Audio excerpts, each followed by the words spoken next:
Ya. Ahora estamos saliendo por Facebook, claro que por un Facebook distinto, pero no importa, después yo lo voy a corregir. Bueno, querido, Dios les bendiga mucho. Estamos comenzando este estudio bíblico. Estamos en esta semana avanzando con el estudio del libro de Gálatas. Como ustedes bien saben, es el libro, la carta magna, podríamos llamarlo así, del apóstol Pablo en términos de la libertad del cristiano en relación a la ley. Cuando hablamos de la ley, estamos hablando de la ley del Antiguo Testamento, estamos hablando de la ley de la Torá. ¿Ya? Sin embargo, a nosotros como creyentes también esto tiene una aplicación directa en nuestras vidas, ya que existe una tendencia en el cristiano a vivir de alguna manera siguiendo las pautas que la ley nos prescribe en términos de hacer cosas, lograr cosas, ¿ya? Por vía del mérito para recibir el beneficio del Señor, ya sea la salvación o de hecho la aceptación de Dios, etcétera. Todo esto, como ustedes bien saben, impactó profundamente la iglesia de Gálatas y entonces el apóstol Pablo escribe esta carta para refutar con argumentos muy importantes lo que se estaba produciendo en esta iglesia. Voy a compartir con ustedes una pantalla ya que da cuenta de lo que hemos venido conversando y un poquito más, ¿ya? Entiendo que se está proyectando la pantalla, ¿cierto? ¿Es así? Lo que tenemos acá entonces es los argumentos. Pablo cuando defiende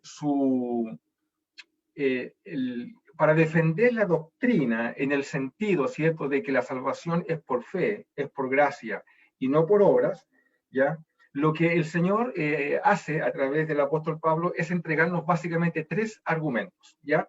Esto ya lo hemos conversado, yo solamente estoy haciendo un resumen. Primero, el argumento de la experiencia, ¿ya? El apóstol Pablo nos dice de que su llamado, su vida, que él haya sido llamado por el Señor desde antes de la fundación del mundo, que Dios se le reveló, etcétera, sus credenciales apostólicas, el hecho de que haya sido reconocido, no que haya sido mandatado por los otros apóstoles, sino que el ministerio de él haya sido reconocido por los otros apóstoles, la aceptación incluso del reproche. Tú te recuerdas ahí en Gálatas cuando el apóstol Pablo reprende públicamente a Pedro en un acto bien osado, ¿no?, de parte del apóstol Pablo. Sin embargo, Pedro, siendo una columna de la iglesia de Jerusalén, él no responde a este reproche, sino que al contrario lo acepta. Todo eso son argumentos que muestran que cuando el apóstol Pablo está hablando de la doctrina, de la justificación por la fe o por la gracia, estamos hablando, ¿cierto?, de argumentos sólidos basados en un encuentro de Pablo con el Señor, y él presenta estos argumentos en la primera parte del libro de Gálatas. Eso ya lo vimos ya. También el segundo argumento que presenta el apóstol es el argumento teológico, del capítulo 3 al 5. Básicamente para mostrar la contradicción en la vida de un creyente de comenzar en la gracia para volver a la ley. ¿Ya? Lo hablamos, ¿cierto? También hablamos sobre cuando el apóstol Pablo desarrolla el argumento de Abraham. La primera persona a la cual Dios le reveló y formó un pueblo, el pueblo de Israel, fue a través de Abraham. Dios sacó a Abraham de Ur de los Caldeos, un hombre que era idólatra, junto con su padre, toda una familia idólatra. El Señor lo saca de Ur de los Caldeos y le hace una promesa, y Abraham le creyó a Dios a esa promesa, es decir, él tuvo fe en el Señor. 430 años después, el apóstol Pablo argumenta que llegó la ley, y por tanto lo que ocurrió no es que la ley abrogó la fe o la esperanza basada en esa gracia del Señor, sino que lo que vino a hacer es que vino a mostrar con la ley la imposibilidad del ser humano de poder justificarse por sí mismo. Entonces, lo primero es la fe y luego vino la ley, y no como los judíos argumentaban que primero había sido la ley y después llegó la gracia. Entonces, el fundamento está en la ley. Pablo todo esto lo discute, lo conversamos ya 2 jueves pasados, fuimos conversando sobre esto, y el argumento de Abraham es muy potente, Tú te recordarás, yo lo recordé la semana pasada, cuando hubo un diálogo entre Jesús y los fariseos y le decían, nuestro padre es Abraham, queriendo decir de que ahí estaba puesto el fundamento de su nacionalidad y de toda su ideología y de sus creencias. Y bueno, y Jesús discute con ellos justamente para demostrarles que ellos no son hijos de Abraham, ¿cierto? Sino que se han apartado tanto de todo el camino de la fe que incluso le dice que son hijos del diablo. Eso es impresionante, ¿no? La manera como se produce ese diálogo. Y quedamos la semana pasada en este punto cuando nos preguntamos, bueno, entonces, ¿para qué sirve la ley? Si la salvación es por gracia y es por fe, entonces, ¿para qué sirve la ley? Y nos hacíamos esa pregunta, ¿ya? Y luego que el apóstol Pablo explica, ¿ya?, sobre la ley, lo que viene y cómo termina la carta de Gálatas es donde el apóstol Pablo presenta el argumento práctico, ¿ya? Es decir, los últimos 2 capítulos del libro de Gálatas dan cuenta de la libertad de vivir en el espíritu y no en la carne, y también de las cuestiones prácticas de vivir en la gracia y vivir en la fe. Todo eso está en los últimos 2 capítulos de la carta de Gálatas. Prácticamente todas las cartas o epístolas que escribió el apóstol Pablo, todas responden a una lógica. Son 13 cartas. De esas 13 cartas, todas tienen un saludo inicial y luego viene el motivo de la carta y luego el desarrollo teológico, ¿ya? Y para finalmente pasar a los aspectos prácticos. La mayoría de nosotros leemos justamente las últimas partes de las cartas de Pablo porque son las más fáciles de entender, ¿no? Porque Pablo baja a la cuestión práctica. Y nosotros estuvimos la semana pasada, la antepasada, en los capítulos del medio, que dan cuenta de la cuestión más teológica, la explicación de por qué la salvación justamente es por la gracia, por la fe, y no por las obras. Entonces, también nos preguntamos, bueno, ¿para qué sirve la ley? Quiero contarles que esta semana estuve leyendo la biografía de Martín Lutero.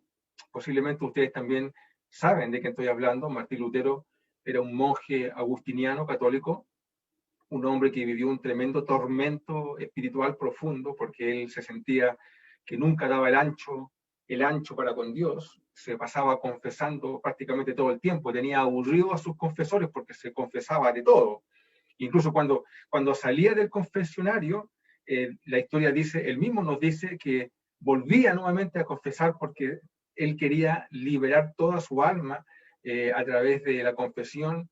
Bueno, y todo eso, él nunca sentía que estaba en paz con Dios. Y él, justamente leyendo la carta de Gálatas, él descubre, porque fue un descubrimiento para él, algo que siempre estuvo ahí.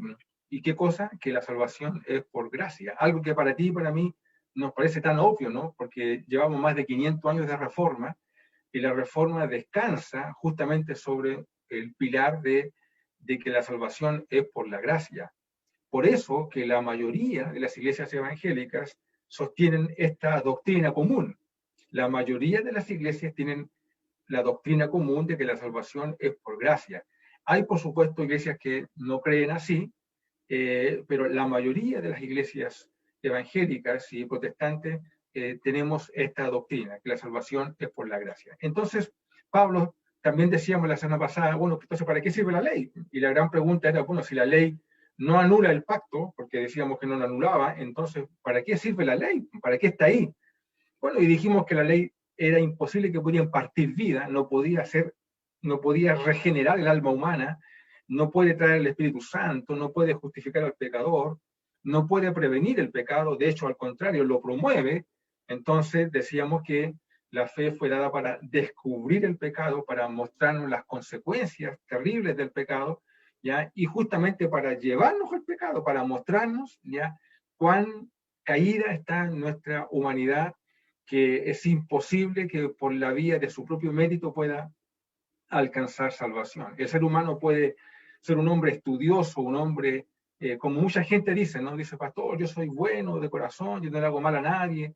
Sí, pero tú puedes ser muy bueno desde el punto de vista humanista, pero el problema del ser humano no está en su mente, está en la esencia, en su ser, en la constitución propia de su ser, que está caída. Es una naturaleza caída, producto del pecado. Y la única forma de que la naturaleza humana pueda ser restaurada, ya no es a través de un trabajo intelectual, a través de un trabajo académico, ya ni tampoco porque la persona se llene de obras o haga muchas cosas para adquirir el beneficio de Dios, sino simplemente renunciar a todo eso y decirle, Señor, no puedo, ya, y recibir a Jesús, ya, y creer por fe, tal como hizo Abraham, de que Jesús vino a morir por nosotros. Entonces, con todo este preámbulo, ya, que hemos estado conversando, yo quiero invitarlos a una pregunta hoy día, ya, y la pregunta que les quiero hacer es, ¿cómo nos aplica la ley como cristianos? ¿Ah? La ley, me refiero, cuando hablo de la ley, hablo de los 5 primeros libros de la Biblia, hablo de Génesis, Éxodo, Levítico, Número, Deuteronomio, donde está concentrada la ley de Dios. De hecho, los judíos le llaman la ley, ¿cierto? Aun cuando la Biblia tiene 39 libros en el Antiguo Testamento, ¿ya? Pero estos libros van haciendo referencia justamente a la ley, a la Torá, como lo conocen los hebreos. ¿Qué me dicen? ¿Qué creen ustedes? ¿Nos aplica o no nos aplica la ley a nosotros como cristianos? ¿Tenemos que cumplir la ley nosotros? ¿Qué creen? Denme su opinión, por favor. ¿Ah? Cuando la Biblia dice de que tenemos que, hay un montón de leyes sanitarias, leyes asociadas a la sexualidad, leyes asociadas al robo, qué sé yo, miren, hay 600 estatutos en el Antiguo Testamento ya que buscan dictar, normar la manera como las personas debían vivir. ¿Qué creen ustedes? La ley, cuando tú lees el Antiguo Testamento y te encuentras con una prescripción dada por Dios, por ejemplo, en el libro de Levítico, ya voy a leer uno así al azar, ya entonces dice, a ver, ¿cuál puede ser? A ver.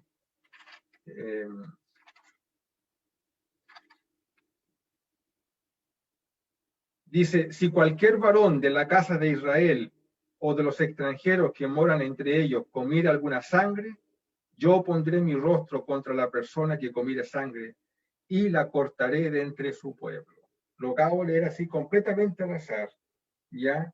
Así que nadie comerá sangre, dice el Señor. Digo yo, dice el Señor. ¿Qué me dicen? Nosotros, como cristianos del siglo XXI, ¿tenemos que cumplir esta ley? ¿Qué me dicen? Yo creo que no, porque antiguamente era un contexto diferente al que estamos hoy en día. Ok, Yo creo que ese gracias. tipo de leyes o mandamientos aplicaban para ese tiempo en sí, no para hoy día. Ok, ok. Cuando el Señor dice, no te acostarás con la mujer de tu hermano, que también es una ley en el Antiguo Testamento, ¿qué hacemos? ¿Estamos exonerados de cumplirla? ¿No tenemos, porque es antigua, porque está en nuestro contexto? ¿O es así deberíamos cumplirla? Bueno, Cristo, Jesús dijo que Él no vino a derogar la ley. Y derogar no es anular, es como a perfeccionarla. Porque ahora, por ejemplo, David debería poner la otra mejilla con la nueva, el cambio que hizo Jesucristo, ¿cierto? ¿Cierto? Entonces, dentro de la ley antigua, pienso yo que se vino a perfeccionar o a dar el significado real de lo que se quería obtener con la ley antigua, mi opinión. Ok. ¿Qué me dicen? Yo creo que nosotros sí debemos cumplirla, porque Jesús dijo que no, él no venía, como dice el hermano, a derogar la ley, pero creo que no estamos sujetos a las consecuencias que tiene el no cumplirla. ¿Me explico? Ya. Entonces, O sea, cuando la ley dice no comerás sangre, ¿usted no debería comer sangre? yo creo que no. Es que en realidad, o sea, no sé, pero pienso que la gran... Sí, no sé. Yo creo que no, o sea, yo creo O que no sea, debería. ese bistec jugosito así, y que todos sabemos que el jugo es la sangre, comerse un bife de chorizo, ¿ah? Una carnecita rica. A mí no me Estamos gusta punto, así que estoy salvada. ¿Ah? ¿No estaríamos incumpliendo la ley? ¿Qué me dice Claudia? ¿Qué cree usted? ¿Así qué piensa? Así a la primera, ¿qué piensa? A ver. Pienso lo mismo que Claudio. Cristo no vino a abolir la ley, que deberíamos respetar todo su estatuto y por amor a Cristo, por amor a Dios. ¿Ya? ¿Ok? Entonces le leo otra ley. ¿Ya? Entonces, cuando esto es muy interesante, ¿ya? La discusión que estamos teniendo, yo encuentro que es muy interesante, ¿ya? Porque dice el Señor así, por ejemplo, no comerás cerdo. Está en la palabra del Señor. ¿Ya? De hecho, los judíos no comen cerdo. De hecho, los musulmanes no comen cerdo. Aún más, los musulmanes, cuando hablan de los cristianos, hace 1000 años atrás les decían los come cerdos. ¿Ah? Era una manera despectiva de tratarnos. ¿Usted come cerdo? ¿Y por qué come cerdo? Si aquí dice que no debe comer cerdo. Usted dice, es que no sabía. Bueno, ahora se lo digo. Entonces, a partir de mañana no puede comer cerdo. ¿Aplica o no aplica esto? ¿O es otro contexto? Como decía Fran, ¿debemos leer la Biblia contextualmente? Porque yo podría decir, bueno, pero estamos en Chile, siglo XXI, el contexto de mi país me puede decir ciertas cosas, pero si yo a esta misma hora estoy haciendo este estudio bíblico y estoy en Nigeria, o estoy en Mozambique, en un pueblo de 500 personas, ¿es otro contexto? ¿Cómo se lee? ¿Se lee contextualmente la Biblia? Bueno, esta pregunta yo creo que es muy importante. Y es tan importante porque esto es lo que atrapaba a los cristianos del primer siglo. Los judíos se convertían al Señor. Recuerden que yo les decía que cuando hablamos de cristianos del primer siglo, estamos hablando de judíos mesiánicos. Ellos no se autocomprendían como cristianos. Ellos se entendían que eran judíos que creían que Jesús era el Mesías. ¿Ya?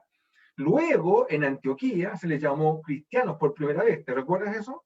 ¿Ya? Y fue un mote. Es decir, también, no fue que ellos se autodesignaron así. Fue una palabra para burlarse de ellos. Así como nos dicen canuto, así también le decían cristiano a los primeros judíos mesiánicos de Jesús. Y la complicación que estaba acá, ya que tú y yo a lo mejor no la podemos dimensionar porque somos chilenos la mayoría, o somos occidentales, mejor dicho, y estamos separados de 2000 años de esta realidad. Y en este tiempo, cuando un judío se convertía, un judío que toda la vida había observado un montón de leyes, entre esas los varones se habían circuncidado, ¿ya?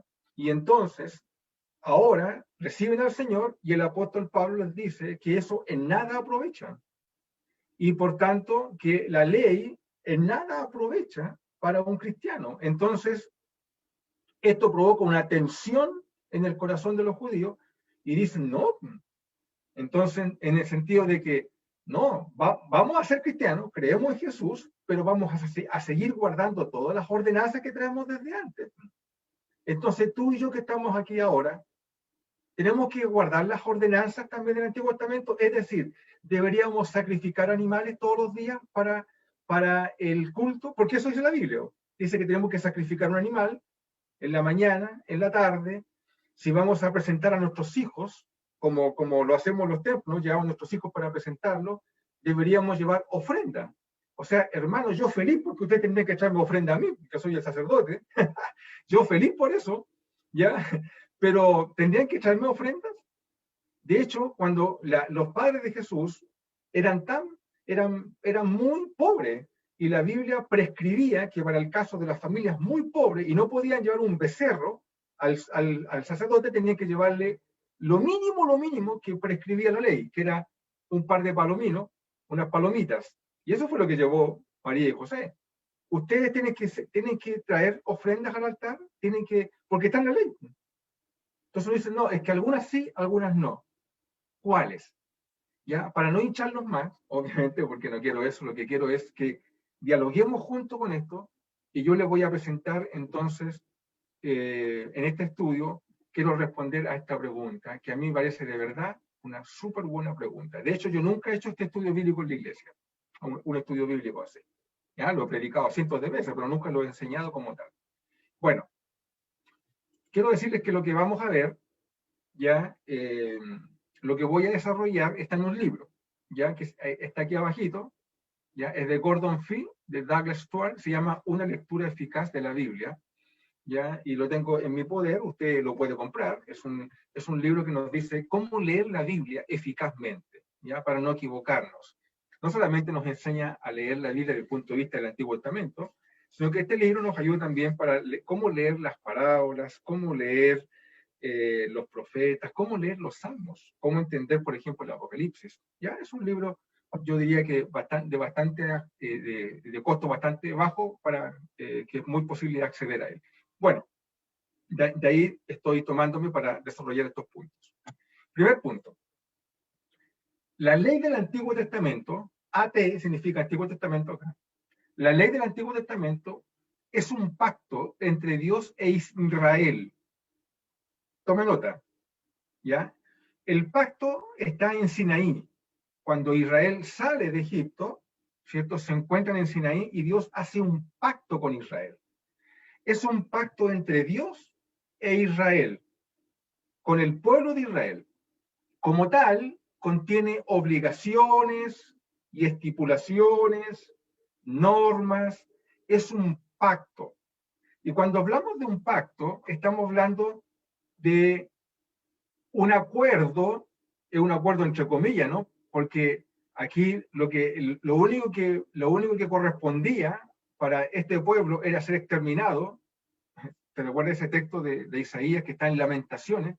Perdón, de Jeremías, que dice que si no fuera por tus misericordias, hubiésemos estado eliminados, ¿cierto? Entonces, en este pacto, el Señor establece un pacto con su pueblo, donde hay normas que los bendicen si las cumplen, pero también hay consecuencias, como dijo Orieta, si no las cumplen.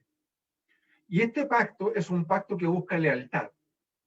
Dios lo que hace con Israel es pactar lealtad. Si tú sigues leyendo después el Antiguo Testamento en la parte de los profetas, el reclamo de Dios permanente contra su pueblo es la falta de lealtad. Es decir, es un pueblo que siendo pueblo, siendo esposa de Dios, siendo su prometida, en el lenguaje figurativo, ¿cierto?, de la Biblia, esta esposa ha sido infiel una y otra vez. Entonces es un pacto de lealtad, ¿ya? ¿Qué es lo que se espera? Se espera que Israel, como pueblo, porque Israel hizo ese pacto, ¿ya? Israel observe esas leyes. Voy a comentar a lo menos 4 puntos y luego abro el diálogo, ¿ya? Porque lo que viene ahora, todo va a ir concatenado, todo va amarradito una cosa con la otra. Lo primero que quiero fijar en su mente es que la ley es un pacto entre Dios e Israel. Usted puede decirme, bueno, pero la iglesia es la nueva Israel, ¿cierto? Y ahí entramos entonces en las interpretaciones. Segundo punto, el Antiguo Testamento no es nuestro testamento, ¿ya? No es vinculante para los creyentes. Nosotros somos cristianos, ¿cierto? Ninguno de ustedes es judío, ninguno de ustedes nació en Israel, por tanto, no es vinculante, no estoy obligado como creyente a cumplir las normas que ahí están establecidas, escucha bien, a menos que explícitamente hayan sido renovadas en el Nuevo Testamento. Hay normas que efectivamente en el Nuevo Testamento están renovadas, es decir, se toman del Antiguo Testamento y se aplican en una situación particular, y nosotros como creyentes, al leer la Biblia, entendemos que esas leyes nos aplican porque Jesús o los apóstoles la aplicaron a la realidad del Nuevo Testamento, a la realidad del nuevo pacto. Pero nosotros, el Antiguo Testamento, No estamos obligados a cumplirlo, repito, a menos que el Señor lo haya renovado esa ley en particular. Vamos a ver ejemplos, ¿ya? Tercero, hay dos tipos de estipulaciones del Antiguo Pacto que no han sido renovadas. Acabo de decir de que no estamos obligados a menos que sean renovadas. Te voy a comentar ahora dos que no han sido renovadas. En ninguna parte del Nuevo Testamento tú vas a encontrar que lo que voy a leer ahora ha sido renovado por el Señor, ¿ya? Sino que al contrario, se dice en el Nuevo Testamento que han sido superadas. ¿Cuáles son? Hay dos tipos de estipulaciones que no han sido renovadas. ¿Cuáles? Las leyes civiles y las leyes rituales. Las leyes civiles, ¿ya?, son las leyes que moldean la vida diaria de Israel. Es decir, aplican a los ciudadanos de Israel. Cómo tienen que vivir, cómo es la manera de asociarse en comunidad, cómo deben tomar definiciones con respecto a sus familiares, con respecto a los esclavos, con respecto a los extranjeros, es la manera de conducirse en comunidad. Hace un tiempo atrás, cuando hice el estudio bíblico sobre el tiempo de preparación para el plebiscito, lo pueden buscar en Facebook, hice una serie que se llama algo así como ¿Cómo votamos? Creo que así se llamaba la serie. Y después de esa hice un estudio, una serie sobre el Chile que queremos, dado que se venía el proceso de constituyente, ¿cierto? Entonces, en ese punto, yo hablé sobre cómo Dios forma una nación. Porque la idea era preguntarnos qué deberíamos nosotros como creyentes, a qué deberíamos aspirar en una nueva constitución. Y lo que yo enseñaba era de que vamos al Antiguo Testamento y veamos cómo Dios forma un pueblo, cómo lo constituye. ¿Por qué? Porque la constitución es el instrumento fundamental para ponerle regulaciones a la manera como nos conducimos. Y fuimos al libro de Deuteronomio, ya que es la ley del Señor, la ley, el Deuteronomio, y ahí pudimos ver cómo el Señor forma una nación desde cero. Es como rearmar un pueblo. Los israelitas eran esclavos y Dios hizo de ellos una nación, incluso una nación próspera. Entonces, esas leyes civiles, esas leyes, nosotros cuando hicimos el estudio, lo que sacábamos eran los principios que encontrábamos ahí, ¿ya? Pero esas leyes le aplican a Israel. Entonces, hay leyes civiles que tú vas a encontrar en el Antiguo Testamento que dan cuenta de cómo debe ser la vida en comunidad de las personas, ¿ya? Incluso respecto de cómo debían tratarse las deudas. Recuerdo que en ese momento compartí con ustedes de que la Biblia dice que los israelitas tenían que cada cierta cantidad de años, cada 7 años, tenían que perdonar todas las deudas económicas, ¿ya? Y que si alguien te pedía plata el año 6, siendo que el año 7, al otro año, por la ley, todas las deudas eran condonadas, el Señor decía, ojo con estar cerrando tu corazón sabiendo que viene el año 7 el próximo año y te pongas mezquino. No, el Señor todo esto lo prescribe. Entonces yo digo, tú y yo estamos obligados a seguir esa norma. Cada 7 años tenemos que devolver, ¿cómo es la palabra? Perdonar las deudas, y el sistema financiero en Chile debería perdonar las deudas, el CAE, los créditos hipotecarios. Sería fantástico, ¿cierto? Pero eso no aplica. ¿Por qué? Porque son leyes civiles, ¿ya? Son leyes civiles. Entonces, y lo otro son las leyes rituales, es decir, las leyes que enseñan al pueblo de Israel cómo practicar el culto. En la Biblia, en el libro de Levítico, dice cómo tiene que vestirse el sacerdote, cómo tiene que hacer el culto, cómo es la adoración, cómo se queman los animales, cómo se le sacan los interiores, cómo se quema esto en el altar. Todo eso está prescrito en la ley, pero es ley ritual, es ley ritual, es ley de ceremonia. La Biblia dice que todo esto está superado con la muerte de Jesús en la cruz, que es el cordero inmolado perfecto que hace innecesario hoy en día cualquier tipo de ritual, porque en Jesús se cumplió todo, ¿ya? Y entonces Él vino a morir una vez y para siempre, y el libro de Hebreos en el Nuevo Testamento es el documento que nos da cuenta de que todo esto está absolutamente cerrado, terminado, a través de la obra de Jesús. Estas dos leyes, las leyes civiles y leyes rituales, definitivamente están absolutamente terminadas y ninguno de nosotros como creyentes estamos obligados a cumplirlas porque no han sido renovadas en el nuevo pacto. Y el punto 4, ¿ya? Hay partes del antiguo pacto o antiguo testamento que sí se renuevan en el nuevo. ¿Ya? ¿Cuáles? Estas partes se refieren a la ley ética. Cuando algunos de nosotros vamos al Antiguo Testamento, nos damos cuenta de que hay leyes que sí nos aplican. ¿Pero por qué? No porque sean rituales, no porque sean ceremoniales, no porque sean civiles, sino porque tienen un principio ético detrás. ¿Ya? Por ejemplo, no acostarte con el esposo de tu madre, acostarte con el hermano de qué sé yo, todas esas leyes que están en Levítico, uno entiende que son leyes éticas.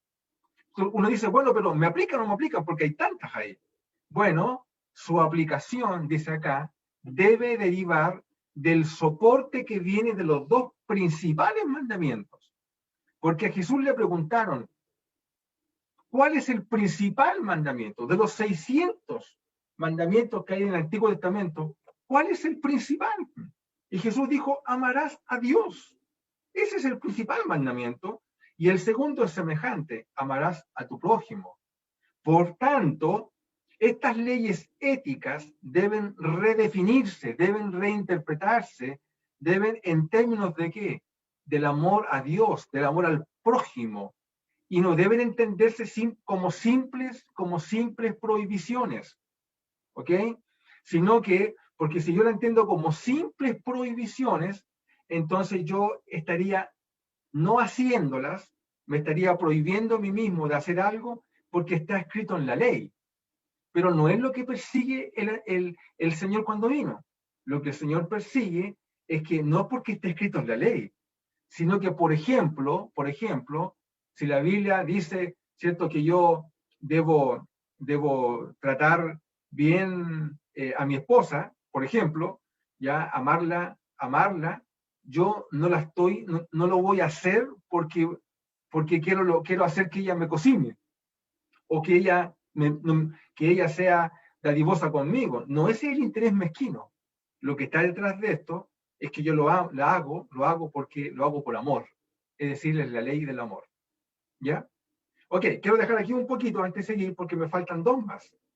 Cuéntame, por favor, ¿qué les pasa con lo que acabo de señalar?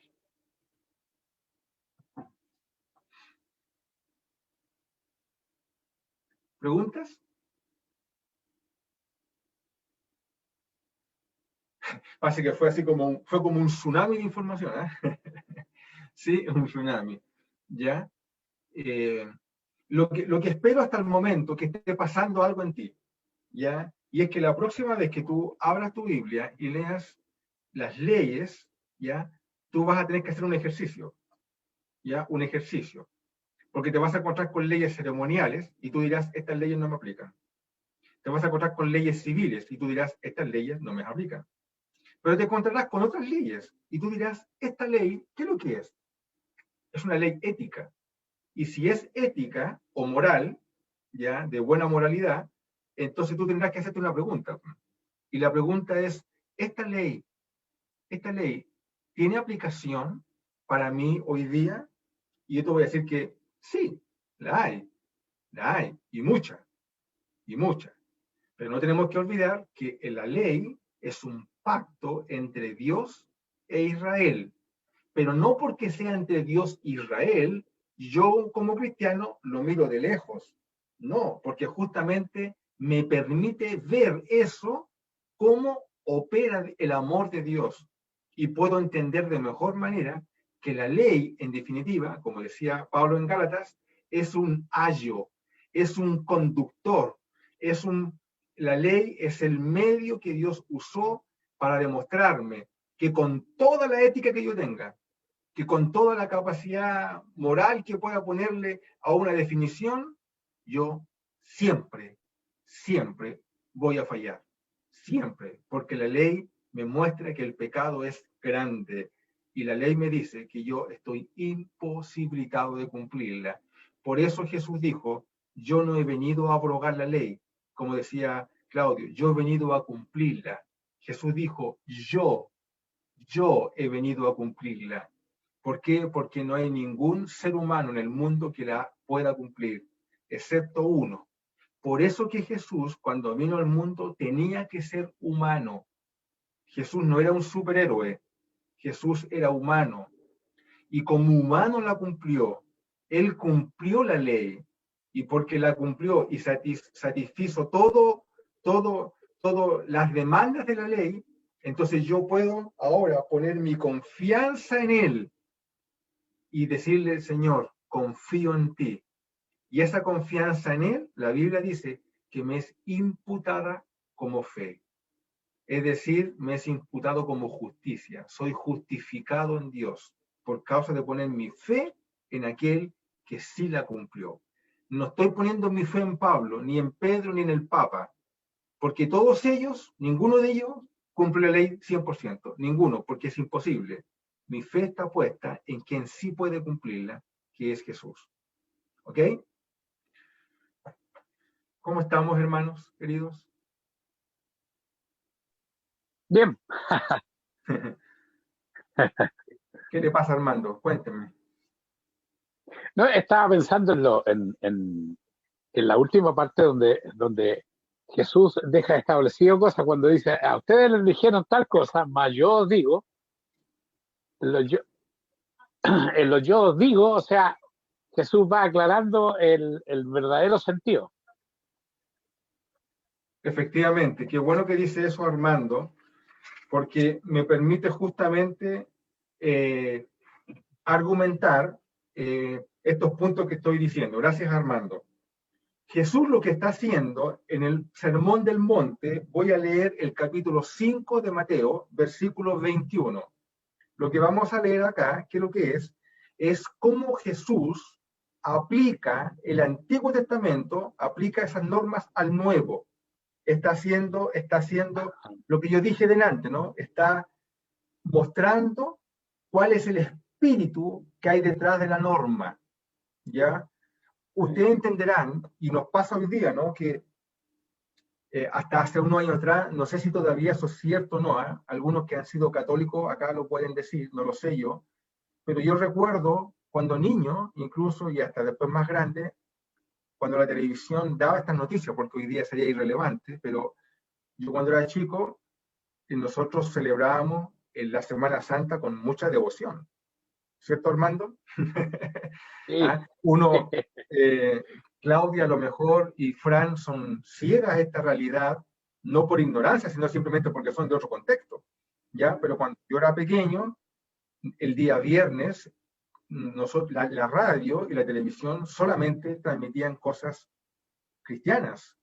Y si a mí se me salía un garabato en la calle y eso me golpeaban la boca y me decían, y me tiraban una frase, cierto, cristiana, para reprimirme. Y bueno, todo esto lo digo porque yo recuerdo que se hacían listas de pecados. Entonces, ahora la norma es que las siguientes cosas son pecados. Entonces, cada cierto tiempo había que ir agregándole acciones porque más cosas iban sucediendo. Antiguamente la gente no hacía cosas que hoy día hace. Entonces, porque eran mal vistas, qué sé yo, pero hoy día por la forma como es el mundo, hay cosas que antes no eran pecado y hoy día, perdón, que antes no eran pecado, era simplemente porque nos hacían. Entonces uno dice, ¿cómo hace la ley?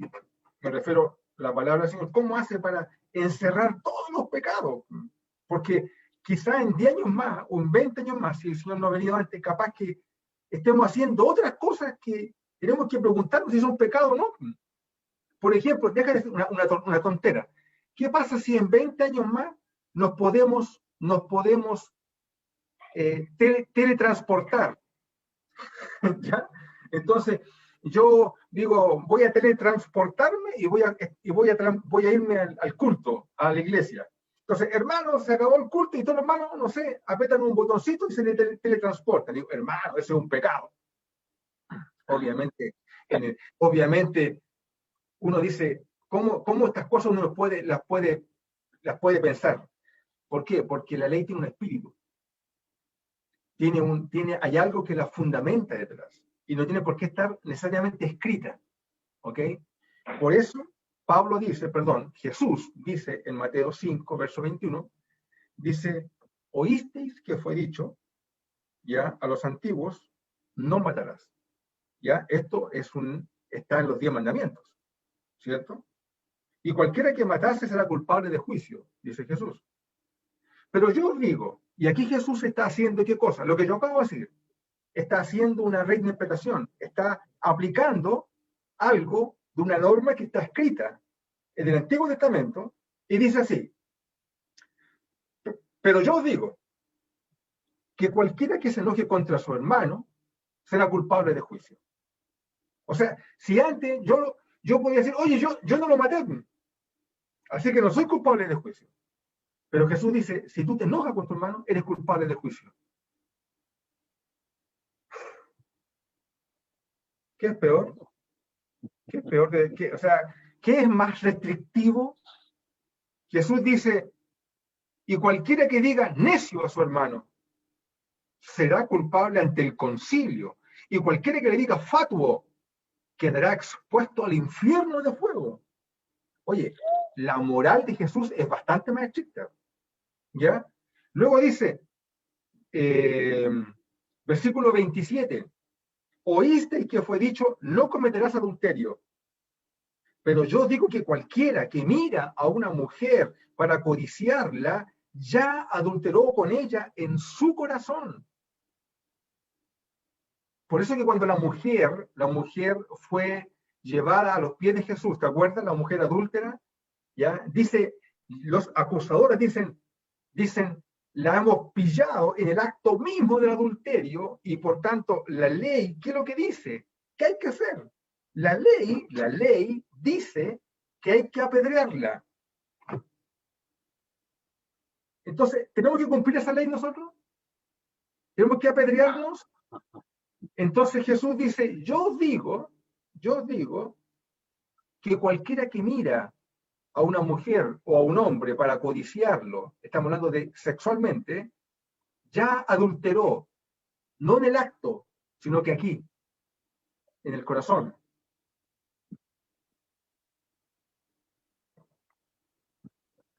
¿Qué pasa si mi mano es ocasión de un robo?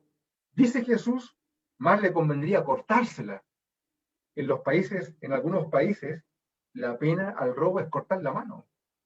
O sea, están aplicando literalmente esta norma. ¿Es eso lo que el Señor espera de nosotros? En fin, tú puedes seguir leyendo ya lo que el Señor va diciendo.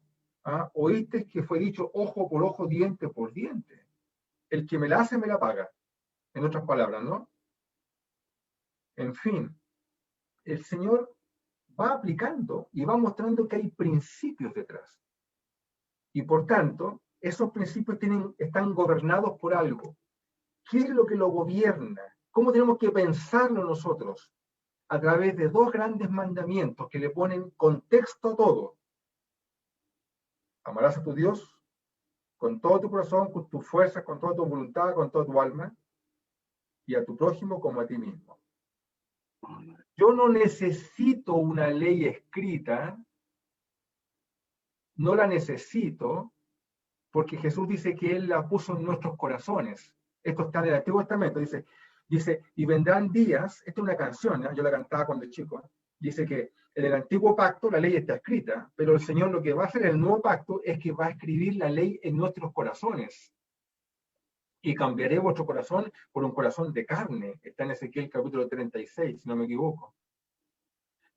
Tú no necesitas una ley escrita que te diga qué cosas no puedes hacer. Porque si tú tienes a Cristo en tu corazón, si el Espíritu de Dios te gobierna, entonces tú vas a vivir por el Espíritu, como lo sentencia Gálatas, y eso significa de que la ley escrita en tu corazón te dice que hay cosas que tú no vas a hacer, no porque estén escritas en la Biblia, sino que son cosas que tú no harías porque deshonran a Dios. Porque demuestra que si lo haces, que no lo amas como tú dices que lo amas. Y no vas a hacer cosas con las personas, no porque no esté escrito, sino que porque al hacerlas las perjudicas. No lo haces por amor al prójimo. Y el prójimo es todo, incluso el enemigo. Jesús dijo, ¿qué gracia tienes con amar a tu amigo? La gracia está en amar al enemigo. Entonces, lo que hace el nuevo pacto es escribir la norma en nuestros corazones y le pone contexto, Jesús, amar a Dios y a tu prójimo. Ya, ahí está toda la ley, ahí se resume toda la ley, toda. Comentarios, por favor, cuéntenme. ¿Cómo estamos, queridos? ¿Tienen preguntas? ¿Les pasa algo, no? Conversemos, dialoguemos un poquito. ¿Ah? A Cristo cuando vino, bueno, nos dice, como que la coloca un poquito más difícil. La moral de Jesús es más alta. Sí. Mire, no había escuchado nunca eso, de que la moral de Jesús es más alta. Qué bueno, Claudio, lo que dice Claudio, porque mucha gente piensa que es al revés. Como que yo escuchaba gente que dice el flaco, ¿cierto? Hablando de Jesús, ¿cierto? El flaco de arriba. Estas expresiones así, ¿cierto? Y no, así como, no, sí, let it be, como los Beatles, let it be, déjalo ser. No, si la cosa es, con el flaco está todo bien, tranquilo. Cuando Jesús le enfrenta a la mujer adúltera, la prescripción, la norma, era apedrearla. Eso había que hacer. Y a Jesús lo confrontan. Y ojo, mira, Jesús no anuló la ley. Porque Jesús le dijo, no la apedreen. No, Jesús no contradijo a Moisés. No, porque estaría contradiciendo la Biblia. Jesús dijo, el que esté libre de pecado, apedréela. O sea, Jesús dijo, háganlo, apedréenla. Hermano, ¿has pensado en eso, no? Apedréenla. Pero el que esté libre de pecado, que lo haga. Qué tremendo Jesús. Yo, en este punto, yo doy gloria a Dios, hermano. Qué tremendo el Señor. Qué tremendo. Jesús no anuló la ley. Él vino a cumplirla. Ahí está cumplido lo que dice Claudio. Jesús no vino a anularla, no vino a cambiarla, no vino a suavizarla. Vino a darle el sentido de lo que significa la ley. Qué impresionante es esto, hermano. Avanzo entonces. Mire. Entonces, el punto 4 dice que hay parte del antiguo pacto que se renuevan en el nuevo. ¿Ya? Todo lo que acabo de decir, todo lo que acabo de señalar. Avancemos. Dice así, mira. Dice, toda la ley del Antiguo Testamento es palabra de Dios para nosotros. Querido, no porque sea el pacto de Dios con Israel en el Sinaí, significa que esto no nos aplica. Es palabra de Dios para nosotros. ¿Ya? Esta palabra, ¿por qué está ahí? Porque con esto aprendemos de la historia de Israel y aprendemos cómo es imposible que se pueda cumplir. Es palabra de Dios para nosotros porque a través de ella podemos ver el amor de Dios. Los profetas como Isaías y otros que son los más grandes. Isaías es Isaías junto con Moisés, con Pablo, deben ser los más grandes judíos. Bueno, en el tiempo de Isaías ni siquiera se llamaban judíos todavía, los más grandes israelitas, ¿cierto? Hombres que escribían y nos mostraban cómo Dios una y otra vez recoge a su pueblo. lo toma una y otra vez. Y eso es figura de lo que Dios hace con nosotros ahora. Una y otra vez nos toma. Por tanto, si bien no nos aplica la letra de la ley ceremonial, la ley ritual, la ley cívica, es palabra de Dios para nosotros, ya, porque aprendemos de ella, del amor de Dios. Conocemos cómo funcionaba la ley para Israel, pero también aprendemos cómo funciona la gracia para nosotros. No podríamos comprender el Nuevo Testamento si no tuviésemos el Antiguo. El Antiguo nos muestra el corazón dadivoso de Dios, al contrario de lo que muchos ven, ¿cierto? Porque muchos ven a un Dios justiciero. Lo que vemos es un Dios que está mostrando permanentemente su amor. Y por último, el sexto punto es que solo lo que de la ley del Antiguo Testamento se renovó explícitamente, eso puede considerarse parte de la ley de Cristo en el Nuevo Testamento. Aleluya. En Gálatas 6:2, ya, Gálatas 6:2 dice,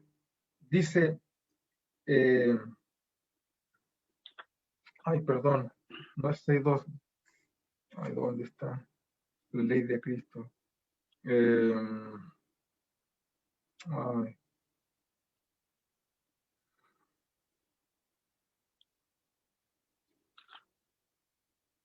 Sí, digo bien. 6:2 dice, sobrellevad los unos las cargas de los otros y cumplir así, ¿qué cosa? La ley de Cristo. Parece ser una contradicción, ¿no? Es como que, ¿cómo? Si no hay ley. No, es la ley del amor, de amar a Dios, de amar al prójimo. Entonces hay cosas que sí se renovaron, ¿ya? Y tal como te dije ahí, en esta categoría, por ejemplo, están los 10 mandamientos. Los 10 mandamientos, Jesús nombró en varias partes los mandamientos. Los nombró no como un cuerpo, no como el decálogo, ¿cierto? No como el conjunto, sino que nombró esto: no hurtarás, no matarás, no dirás falso testimonio, etc. Es decir, en palabras de Jesús, Jesús reivindicó los mandamientos. Y por tanto, la palabra no que los reivindicó, la palabra es que los volvió a ocupar en el nuevo pacto, y por tanto eso significa de que para ti y para mí aplican hoy textualmente. Querido, no matarás, dice la ley, ¿cierto? Dice el mandamiento, no matarás, ¿ya? Y por tanto, y como dice ahí, también los 2 grandes mandamientos, Deuteronomio capítulo 6, verso 5, y Levítico 19, 18, ahí dice, amarás a Dios y amarás a tu prójimo. Es decir, estas son las leyes que Dios sí renovó en el nuevo pacto y por tanto nos aplican a nosotros. ¿Ok? Todo este ejercicio que he conversado con ustedes es justamente para mostrarnos, ¿ya?, de que la ley, Pablo dice, ¿no?, en el capítulo 3 de Gálatas, verso 19, él dice, y entonces, ¿para qué sirve la ley, pues, hermano? ¿Ya? Dice, fue añadida. Ojo, no dice fue para reemplazar la gracia. No. Dice, fue añadida, fue sumada a las transgresiones, hasta que viniese, ¿qué cosa? La simiente, Cristo, el Señor. ¿Ya? Esto mismo está también luego en Romanos, ¿no? Pablo desarrolla toda esta idea, ¿ya? Respecto de la ley. Ahora, mira cómo dice, si quieres buscarlo, en el capítulo 6 de Romanos, versículo 15, ¿ya? Dice así, déjenme leer el 14. Mira, la Reina Valera pone justo un título entre el verso 14 y el verso 15. Cuando digo la Reina Valera, tú entiendes, ¿no?, que la edición de la Biblia que tenemos nosotros, la Biblia no se escribió así, ¿ya? El editor de esta Biblia le pone un título entre el verso 14 y 15, pero la Biblia original no tiene ninguna cosa entre medio, hermano, ¿ya? Ni siquiera tiene versículo. Entonces, el verso 14 dice, porque el pecado no se enseñoreará de vosotros, pues no estáis bajo la ley, sino bajo la gracia. ¿Qué pues? ¿Pecaremos entonces? Porque no estamos bajo la ley. Hermano, como no estamos bajo la ley, ¿pecamos? Porque no hay ley. No. Entonces, ¿qué dice Pablo? Él mismo dice, en ninguna manera, en ninguna manera. No, ¿por qué no? ¿No sabéis que si os sometéis a alguien como esclavos para obedecerle, sois esclavos de aquel a quien obedecéis, sea del pecado para muerte, o sea de la obediencia para justificación? Pero gracias a Dios que aunque erais esclavos del pecado, habéis obedecido de corazón a aquella forma de doctrina a la cual fuisteis entregados. Somos liberados del pecado. Liberados por Jesús. Esto es lo lindo de la ley. ¿Ya? La ley dice, es buena. Porque alguien dirá, entonces es mala. No, la ley es perfecta, dice el Salmo 19, creo, ¿no? La ley es santa, es pura, es buena. La ley no es mala. La ley es santa, buena, pura. ¿Ya? ¿Por qué? Porque la ley nos muestra nuestra condición y nos llevó a Jesús. Fue añadida para eso. Pero está también ahí. ¿Para qué? Para que aprendamos de sus principios. Y hoy día tú y yo podamos aplicarlos y vivir por ellos también en el día a día de la vida. ¿Ya? Y como decía Claudio, parece que por primera vez, a mí me pasó lo mismo, Claudio, la primera vez, cuando me di cuenta que la moral de Jesús era mucho más alta. Entonces yo cuando era chico, cuando era adolescente, y vivía los pecados propios de la adolescencia, entonces yo cuando tenía que ir a la iglesia o algo así, y me culpaba a mí mismo, ¿por qué? Porque la Biblia dice, cierto, no adulterarás, etcétera, y cuando mis pensamientos me confundían, cuando mis hormonas me andaban pataleando, ¿ya? Y yo me daba cuenta que por la Biblia decía, ojo, ya no tienes que pecar del acto, esto está en el corazón. Por eso que tú y yo necesitamos tanto, ser llenos del Espíritu Santo. ¿Ya? Pablo dice, sean llenos. Eso es lo que quiero hablar con ustedes la próxima semana. Ser llenos, o sea, ¿cómo hacemos que todo? Porque si la ley de Jesús, la moral de Jesús es tan alta, ¿cómo la cumplo, hermano? ¿Cómo puedo vivir así? ¿Cómo puedo hacer que mi conciencia, porque es tan alta la moral, entonces, ahora más encima ya sé que no tienen que pillarme en el acto, sino que más encima si yo me encuentro a mí mismo pensando en algo malo, ya sé que pequé. ¿Cómo? ¿Quién libra de esto, hermano? ¿Cierto? Entonces Pablo dice, sí, hay una manera, y es la que quiero compartir con ustedes la próxima semana. Bueno, ¿cómo estamos, amados? Amén. Bien. ¿Cómo está María? De esa manera. ¿Qué le pasa a María? Bien. Enredada, pero bien. Wow, wow, es impresionante. Qué lindo es el Señor. ¿Cómo está Claudita? Cuénteme, ¿qué le pasa? Le orienta, le alinea, le trae Me hace luz. sentido. Le hace Me hace sentido. sentido. Sí, por supuesto. Tenía muchas dudas sobre esto. Bueno, Sí. qué bueno. Sí. Yo sé que hay preguntas posiblemente, hay muchas preguntas. Y yo creo que esto es lo que derrumbó, este es el argumento de Jesús, el amor. ¿Ya? El amor, porque de tal manera amó Dios al mundo que dio a su Hijo unigénito. ¿Sí? Es impresionante descubrir algo que, y permítame ir terminando con este pensamiento. Como estuve leyendo la biografía de Martín Lutero esta semana, un hombre, como le decía, un hombre atormentado, ¿ya? Un hombre que no podía dar cuenta, él estaba atormentado porque sentía que no le daba el ancho y que siempre estaba en pecado. Entonces él quería cumplir con el Señor, cumplir, y hacía esfuerzos, hermanos, que tú y yo difícilmente haríamos. Él como monje, así un hombre hacedor de obra, era extraordinario, hermano. Ninguno de nosotros le llegaría O sea, si la salvación fuera por obras, Martín Lutero se hubiera salvado. En otras palabras, porque era increíble, increíble. Pero no encontraba paz para con Dios. Hasta que un día, leyendo, descubre una doctrina que está en la Biblia y que siempre ha estado, que es la justificación por la fe. El justo por la fe vivirá. Y esto no es por obras, sino por gracia, para que nadie se gloríe, dice el apóstol Pablo. Cuando él descubre esto, él mismo nos dice que él odiaba a Dios. Como monje, lo odiaba porque siempre veía que estaba encima de él condenándolo, y que no había nada que él pudiera hacer para satisfacer a Dios. Lo llegó a odiar la ley. Pero cuando tú entras a la gracia del Señor y tú descubres a Cristo para que Él pueda vivir la vida cristiana por ti, los mandamientos del Señor, la ley, se transforman en algo más dulce que la miel, como dijo David.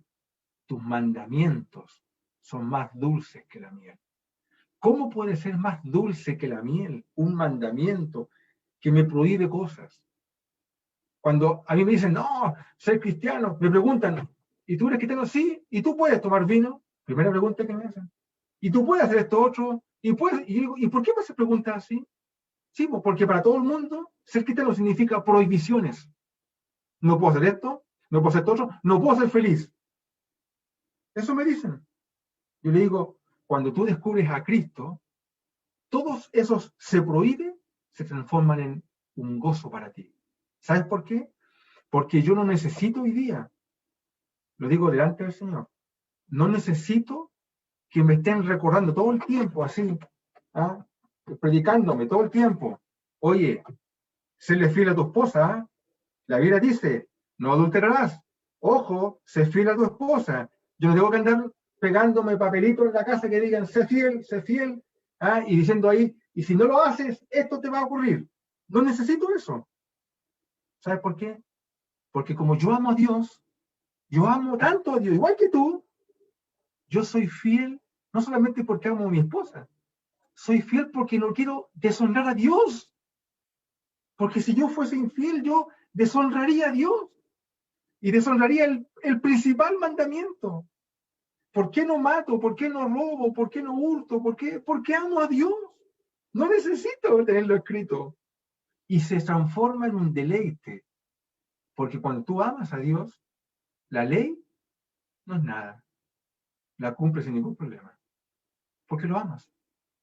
Entonces Pablo dice, entonces la ley, vivir en la gracia, entonces promueve el libertinaje, por hermano. Eso es lo que vamos a ver la próxima semana, capítulos 5 y 6 de Gálatas. Ah, claro, pues entonces si la salvación es por gracia, entonces, y no hay condenación, entonces pequemos, por hermano, pequemos.